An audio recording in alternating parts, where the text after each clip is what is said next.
Bismillahirrahmanirrahim. Assalamualaikum warahmatullahi wabarakatuh. Alhamdulillah wassalatu wassalamu ala Rasulillah.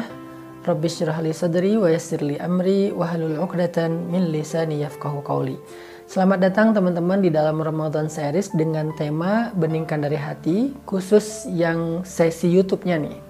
Dalam sesi kedua Beningkan dari Hati kita kali ini, saya akan meneruskan tentang pembahasan khusyuk di dalam sholat. Apa itu khusyuk? Setelah kita tahu kemarin bahwa khusyuk itu penting banget. Kita kalau misalnya pengen sholatnya jadi rohatun nafs, menjadi rehat bagi jiwa, maka syaratnya khusyuk. Kita kalau pengen sholat itu menjadi kunci datangnya pertolongan Allah, maka syaratnya khusyuk. Kita kalau pengen di dalam sholat itu Allah turunkan rahmat kepada kita, maka syaratnya khusyuk. Kalau kita pengen di dalam sholat itu kita didoakan oleh malaikat, maka syaratnya khusyuk. Sekarang pertanyaannya adalah apa itu khusyuk dan bagaimana cara kita meraih khusyuk? Khusyuk itu kata para ulama adalah menghadirkan hati untuk mengingat Allah di dalam sholat. Allah Subhanahu wa taala berfirman, "Wa aqimis sholata lidzikri," dan dirikanlah sholat untuk mengingat aku. Artinya salah satu di antara misi sholat itu adalah mengingat Allah. Jadi agak aneh kalau orang mendirikan sholat untuk nemuin ide-ide yang kreatif. Karena tidaklah kita diperintahkan sholat untuk menemukan ide kreatif dalam urusan dunia kita. Tidaklah kita diperintahkan sholat untuk ngelamun. Tidak ada ayat dirikanlah sholat untuk ngelamun. Itu nggak ada. Dirikanlah sholat supaya dapat ide. Itu nggak ada. Dirikanlah sholat supaya lari dari omelan istri misalnya. Nggak ada juga. Dirikanlah sholat supaya bisa ria'an nas, pamer kepada manusia. Enggak. Terus untuk apa kita dirikan sholat? Misi dari sholat itu adalah aqimis sholata lidzikri. Dirikanlah sholat untuk mengingat aku, kata Allah. Allah juga berfirman, wala takum minal ghafilin. Janganlah kalian termasuk orang yang lalai. Lalai di sini ngelamun. Jangan sampai kita menjadi orang yang di dalam sholat ngelamun, mikirin komen head di akun, mikirin mantan, mikirin kerjaan, mikirin yang nggak penting. Enggak. Sholat itu tidak untuk ghafilin, untuk ngelamun. Tapi sholat itu untuk lidzikrillah, mengingat Allah Subhanahu wa ta'ala. Makanya definisi khusyuk yang paling kayaknya jelas itu menurut saya adalah, kata ulama, khusyuk adalah menghadirkan hati untuk mengingat Allah di dalam sholat. Apa indikasi seseorang sedang khusyuk di dalam sholat? Bagaimana kita tahu kalau kita itu khusyuk? Satu, ketika kita lagi sholat, kita ingat Allah aja, nggak ingat yang lain. Allahu Akbar. Kalimat pertama aja yang kita ucapin dalam sholat itu adalah kata Allah. Berarti saya lagi menghadap Allah nih, bukan lagi menghadap mertua, menghadap pasangan, menghadap bos, menghadap investor, menghadap guru, menghadap siapapun. Allahu Akbar, saya lagi menghadap Allah. Berarti sekarang yang ada di hadapan saya itu adalah Allah Subhanahu wa ta'ala. Jadi kalau kita pengen tahu kita khusyuk apa enggak, coba kita rasakan kita lagi ingat Allah atau lagi ingat yang lain dalam sholat. Lagi ingat Allah atau lagi ingat kerjaan. Itu hal yang paling gampang untuk mengukur kita khusyuk apa enggak. Sehingga kalau kita bisa pastikan bahwa sepanjang sholat saya ingat Allah, kalaupun agak-agak keluar sedikit-sedikit nggak lama gitu. Nggak sampai dia pergi lama terus balik lagi pas salam. Nggak. Keluar sebentar balik lagi. Keluar sebentar balik lagi. Karena itu manusiawi lah. Untuk bisa fokus 100% itu mungkin butuh waktu gitu ya. Tapi seenggaknya kita sadar kalau kita itu lagi ingat Allah, menghadap Allah, menghadirkan kesadaran kita bahwa kita tuh sedang di hadapan Allah dan Allah menyaksikan ibadah kita. Itu indikasi khusyuk yang paling sederhana. Yang kedua, kalau kita pengen tahu kita khusyuk apa enggak, kata para ulama adalah yang diambil dari surat An-Nisa, hatta ta'lamu ma taqulun. Kita ngerti apa yang kita ucapkan. Kita lagi baca doa iftitah, kita ngerti. Kita lagi baca Al-Fatihah, kita ngerti. Karena ada orang yang ketika dia sholat, udah sampai di ayat Al-Ikhlas, dia lupa, tadi saya baca Al-Fatihah nggak ya? Berarti dia nggak khusyuk. Karena dia nggak sadar apa yang sedang dia ucapkan. Sehingga orang yang khusyuk itu, ya'lamu ma yaqul. Dia ngerti apa yang dia ucapkan. Allahu Akbar kabira dan seterusnya, Alhamdulillah dan seterusnya, Qul huwallahu ahad dan seterusnya. Apalagi kalau dia baca ayat-ayat yang panjang, dia sadar apa yang dia sedang ucapkan, dia ngerti. Kalau bisa dia paham terjemahan dari teks, zikir, lafaz, ayat yang dia baca di dalam sholat. Dan yang ketiga, indikasi seseorang khusyuk itu adalah ketika dia sholat, dia bisa merasakan penghambaan diri dia kepada Allah. Dia merasa dia rendah, dia merasa hina, dia merasa fakir, dia merasa butuh kepada Allah. Antumul fuqara'u ilallah, kalian itu fakir, kalian itu sangat butuh Allah. Wa nahnu du'afa, kita ini lemah di hadapan Allah.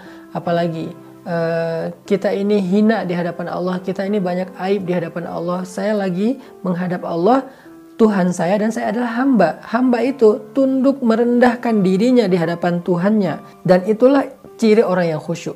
Tapi kalau kita sholat seperti bukan sedang menghadap Tuhan, sedang tidak menghadap Tuan, sedang tidak menghadap Raja, sholatnya kayak lagi ketemu dengan malah dengan bawahan kita, dengan budak, dengan pekerja, dengan anak, dengan orang yang kita nggak segani, berarti kita nggak khusyuk. Sholatnya geraknya nggak sesuai dengan gerak sholat, asal-asalan, terlalu banyak gerakan-gerakan yang nggak diperlukan, maka kita berarti tidak khusyuk. Makanya khusyuk itu menghadirkan hati dalam kondisi kita menghamba, menghargai, menghormati, berhati-hati di hadapan Allah Subhanahu wa taala. Gimana ketika kita ketemu dengan orang yang sangat kita hormati, ketemu presiden misalnya, gimana tuh? Pasti kita akan memperhatikan cara duduk kita. Saya pernah ketemu orang penting banget ya, saya nggak usah disebutkan siapa, orang penting banget. Pas ketemu beliau tuh saya duduk di depan meja, satu meja dengan beliau, saya sampai salah tingkah nih. Yang sopan itu gimana? Apakah saya letakkan tangan saya begini di atas paha saya, atau meletakkan tangan di atas meja? Kalau saya letakkan tangan di atas meja, gimana bentuknya gitu? Terus kalau beliau ngomong, apakah saya melihat wajahnya, atau saya ngangguk-ngangguk, atau seperti apa? Itu hati-hati banget karena saya menghargai beliau. Nah, gitu nggak kita di dalam sholat? Menghargai Allah nggak kita dengan gerak-gerak tubuh kita, sehingga orang yang sholatnya memperhatikan gerak tubuhnya, takbirnya dia perhatikan karena dia sedang menghadap zat pencipta alam semesta, berarti dia orang yang sedang dalam kondisi yang khusyuk. Tapi kalau kita nggak asal-asalan gitu dalam gerakannya tuh nggak hati-hati, kayaknya itu bukan ciri-ciri orang yang khusyuk. Setelah kita tahu definisi dari khusyuk, gimana cara biar kita bisa khusyuk? Cara yang pertama supaya kita bisa khusyuk dalam sholat itu adalah kita belajar merasa butuh kepada Allah Subhanahu wa taala, teman-teman. Kita akan serius terhadap sesuatu kalau kita ngerasa butuh. Kita serius bekerja karena kita lagi butuh penghasilan. Kita serius kepada seorang cewek karena kita merasa butuh dia untuk mendampingi hidup kita. Kita serius masak supaya enak karena kita butuh makan enak. Banyak orang yang nggak serius dalam sholat, artinya nggak khusyuk, nggak menghadirkan hati, pikiran, perasaan dia di dalam sholat karena dia sendiri ngerasa kayak nggak butuh kepada Allah.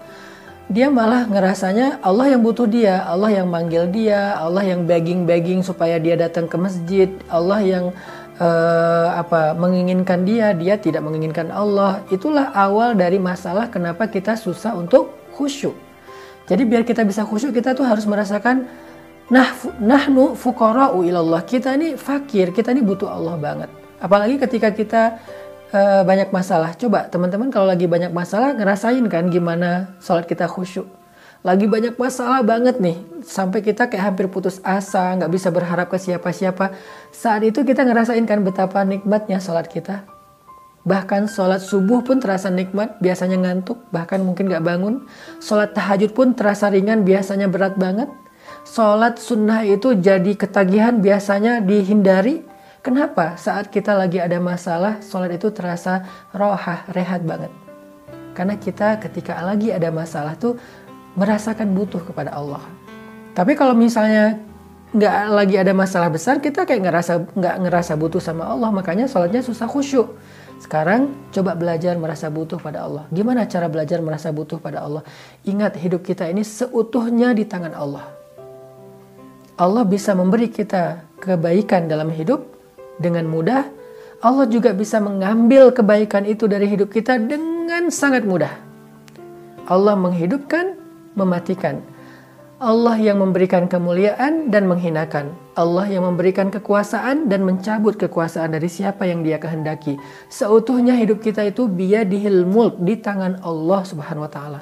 Sehingga nggak ada satu detik pun yang kita nggak butuh Allah. Kalau kita nggak butuh Allah untuk memberikan kita pertolongan dalam masalah, setidaknya kita butuh Allah agar Allah menjaga nikmat dalam kehidupan kita supaya tidak dicabut. Kita selalu butuh Allah. Itu hadirkan terus. Dan rasa butuhnya kita ke Allah itu kita coba rasakan lebih daripada butuhnya kita kepada apapun. Kepada makhluk, kepada harta, kepada pekerjaan, apapun. Kita lebih butuh Allah daripada apapun. Karena semua yang ada dalam hidup kita itu tidak akan terjadi kecuali dengan izin dan kehendak Allah Subhanahu wa taala. Hadirkan rasa butuh kita kepada Allah, barulah kita mudah untuk khusyuk. Yang kedua, gimana tips supaya bisa khusyuk? Coba pelajari makna dari setiap lafaz sholat yang kita baca. Baik itu doa, zikir, ayat. Coba pelajari apa terjemahannya. Karena kalau kita nggak tahu artinya susah buat khusyuk. Kita nggak paham apa yang sedang kita baca. Kita baca misalnya kalimat Sami'allahu liman hamidah. Allah mendengar siapa yang memujinya. Kata imam. Lalu kita mengucapkan Rabbana lakal hamdu wa lakas syukru misalnya, atau Rabbana lakal hamdu hamdan katsiran thayyiban mubarakan fi. Kita ngerti nggak maksud dari kalimat itu? Coba pelajari terjemahannya. Kita baca misalnya inna sholati wa nusuki wa mahyaya wa mamati lillah. Tahu nggak arti dari kalimat inna sholati wa nusuki dan seterusnya? Kita membaca subhana rabbiyal a'la. Tahu nggak arti dari subhana rabbiyal a'la? Dan banyak lagi lafaz sholat yang harusnya kita ngerti terjemahannya, baru kita bisa khusyuk. Yang terakhir teman-teman, cara biar khusyuk itu adalah hindari hal-hal yang membuat pikiran kita ke distract. Nabi itu serius banget dalam sholatnya. Sampai Nabi pernah lagi sholat, Nabi memperhatikan satu helai kain di depan beliau yang punya corak gitu ya.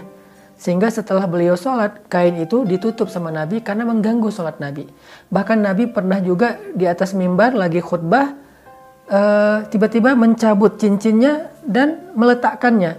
Lalu Nabi mengatakan, cincin ini telah membuat saya tidak tenang. Sekali melihat cincin, sekali melihat kalian, kata Nabi. Artinya, saking menghargai sahabat, Nabi pun mencopot cincin di tangannya supaya bisa menghargai sahabat yang sedang Nabi nasihati.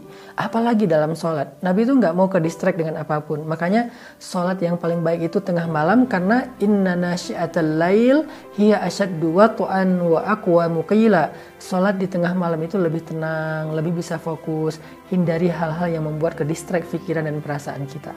Sebelum sholat, bereskan dulu urusan kita supaya sholat kita nggak terganggu dengan urusan itu. Makanya ada hadis qaddimul asya alal isya, dahulukan makan malam dari sholat isya. Artinya kalau kita lagi lapar banget habis pulang dari perjalanan jauh, maka makan dulu sebelum sholat. Kenapa? Biar kita sholatnya nggak ke distract dengan rasa lapar. Itu diantara sekian banyak tips ya untuk bisa dapetin sholat khusyuk. Yang intinya kata Nabi, ada orang sholat dia hanya mendapatkan 1/6 dari sholatnya. Ada yang sholat hanya mendapatkan 1/3 dari sholatnya. Ada yang sholat mendapatkan 1/2 dari sholatnya. Artinya sholat seseorang itu tergantung kualitas khusyuknya. Dan hanya dengan khusyuk kita akan merasakan rohatun nafsi fis sholah, rehatnya jiwa di dalam sholat. Yuk belajar sholat khusyuk, sholat yang berkualitas dengan latihan sholat tarawih di bulan Ramadan. Pilih masjid yang sholatnya santai, benar-benar tarawih, sehingga setelah Ramadan kita bisa break dari segala urusan dan kepenatan dunia dengan cara Allahu Akbar di atas sajadah. Semoga kajian ini bermanfaat. Barakallahu fikum. Wassalamualaikum warahmatullahi wabarakatuh.